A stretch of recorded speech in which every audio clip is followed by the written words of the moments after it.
मखसूस नशिस्तों से मुतल्लिक election commission का 7वां मुशावरती इजलास। कानूनी टीम की सुप्रीम कोर्ट के फैसले पर ब्रीफिंग। हतमी तजावीज़ इलेक्शन कमीशन को पेश कर दी। ज़राए के मुताबिक कानूनी टीम की मजीद रहनुमाई के लिए सुप्रीम कोर्ट से रुजू करने की तजवीज़। ब्रीफिंग दी। मखसूस सीटों की फहरिस्त जमा न कराने पर PTI अहल नहीं।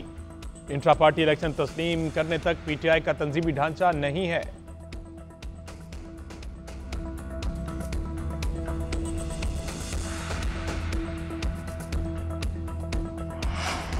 दहशतगर्दी के लिए ब्रेन वॉशिंग, लालच समेत दीगर हथकंडे इस्तेमाल किए जाते हैं। तुर्बत से गिरफ्तार खुदकुश बमबार खातून के सनसनीखेज इंकशाफात। अदीला बलोच ने बताया कि मुझे ऐसे बहकाया गया कि खुदकुश हमले को तैयार हो गई।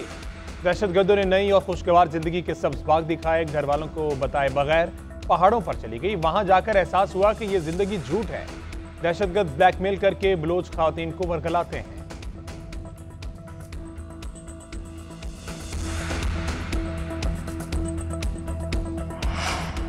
वज़ीर-ए-आज़म शहबाज शरीफ IMF से मुआहदे की मंजूरी के लिए पुरुम्मीद। कहते हैं IMF की कड़ी शराइत पूरी कर दी। मुआहदे पर सऊदी अरब, चीन और मुत्तहिदा अरब अमारात के शुक्रगुजार हैं। इज्तिमाई कोशिशों और इदारों के भरपूर ताउन से चैलेंजेस पर काबू पाया।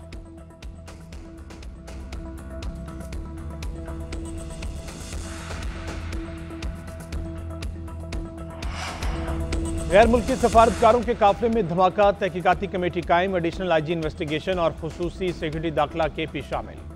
कमेटी मुख्तलिफ पहलुओं से तहकीकात करके रिपोर्ट सूबाई हुकूमत को अरसाल करेगी। मालूम जब्बा में 22 सितंबर को धमाका हुआ। एक पुलिस एहलकार शहीद और 3 जख्मी हुए। तमाम सफारतकार महफूज रहे थे। बैरिस्टर सैफ कहते हैं वफाकी हुकूमत ने सफारतकारों की आमद की इत्तला नहीं दी थी। अब अपनी नाअहली सूबाई हुकूमत पर डाल रही है। अपोजिशन के बयानात को इस काबिल नहीं समझते कि उस पर वक्त ज़ाया किया जाए।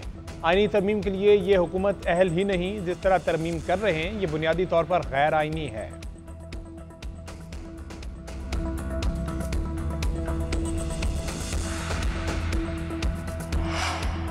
MKM और पीपल्स पार्टी एक बार फिर आमने सामने। MKM रहनुमा खालिद मकबूल सिद्दीकी कहते हैं कि कराची को 15 साल से नजर लगी हुई है। कराची मुल्क को 60% और सूबे को 90% रेवेन्यू देता है। शहर में रश तो बढ़ गया मगर रौनक खत्म हो चुकी। हमारा खित्ता तरक्की कर रहा है, हम वहां भी पीछे रह रहे। संजीदगी से कुछ करना होगा। सूबाई वजीर सकाफत जुल्फिकार अली शाह ने जवाब दिया। MKM रहनुमा चुटकुलेबाजी में महारत रखते हैं। MKM हर दौर में कराची के नाम पर हुकूमत के साथ रही। फंड, स्कीमें और पैकेज लेती रही। जब वजारतें ना हो तो इन्हें कराची तबाहाल नजर आता है। तासुब की ऐनक उतार कर देखें।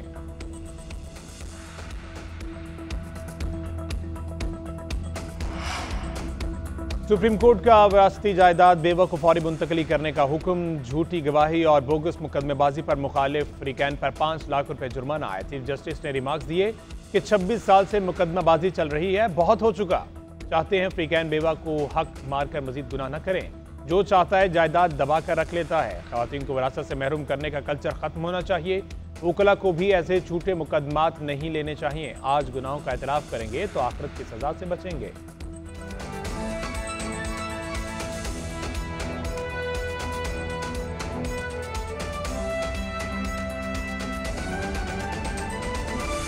थाना संगजानी में दर्ज मुकदमे में जरताज गुल की दरख्वास्त जमानत कबल अज गिरफ्तारी पर समाअत हुई।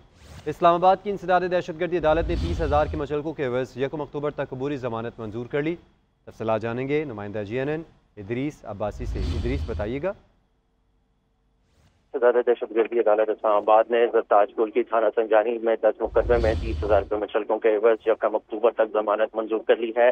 जरताज गुल वकील सरदार मसरूफ के हमरा जो है वो दहशतगर्दी अदालत में पेश हुई और अदालत में वकला की जानिब से इफ्ताह की गई कि थाना जलसे में वक्त जो थाना संजानी में दर्ज मुकदमा था उसमें जरताज गुल को नामजद किया गया था। ताहम जज अब्दुल असनाद मोहम्मद जुल्करनैन ने जरताज गुल की जो जमानत है वो 30,000 रुपये मुचलकों के एवज 1 अक्टूबर तक मंजूर कर ली है और साथ ही फ्रीकैन को नोटिस जारी करके आइंदा समात पर जवाब भी तलब कर लिया है। जी बहुत शुक्रिया आपका।